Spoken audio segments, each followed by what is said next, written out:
Americans are among a group of experienced sailors missing in the South Pacific. They disappeared nearly 2 months ago, but now a text message sent just before they vanished is giving relatives new hope. Manuel Bojoquez spoke with the families of those aboard. They shared a love of the sea, boarding an 85-year-old schooner, the Nina, for an Australian adventure. 6 Americans and a Brit, ranging in age from 17 to 73.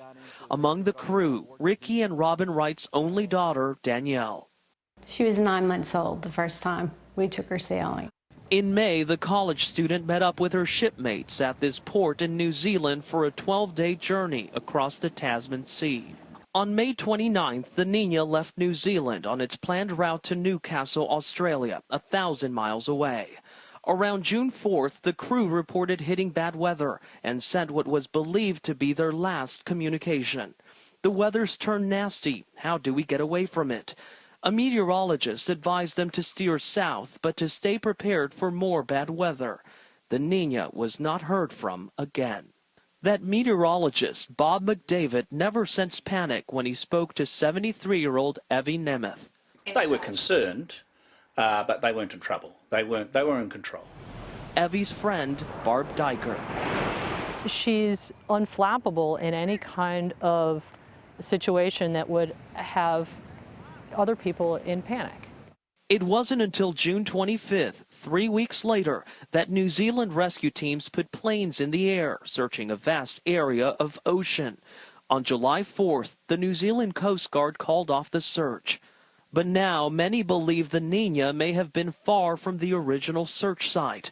Evie Nemeth's son, Laszlo, spoke to us in an online interview from New Zealand. The original information that New Zealand RCC had placed the vessel further east than it actually was.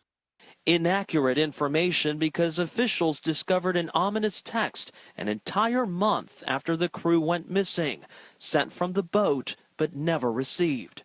The message read, "Sails shredded last night, now bare poles. Going 4 knots, 310 degrees. We'll update course info at 6 p.m. We think they're out there. We just have to find them. The Wrights and other families believe the missing crew is still alive. They've hired the private Texas firm EcuSearch to find out what happened. I only have one child. So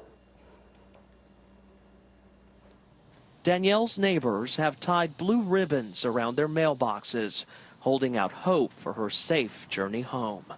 For CBS This Morning, Manuel Bojoquez, Lafayette, Louisiana. You know, it's an interesting thing. First of all, weather is every sailor's nightmare.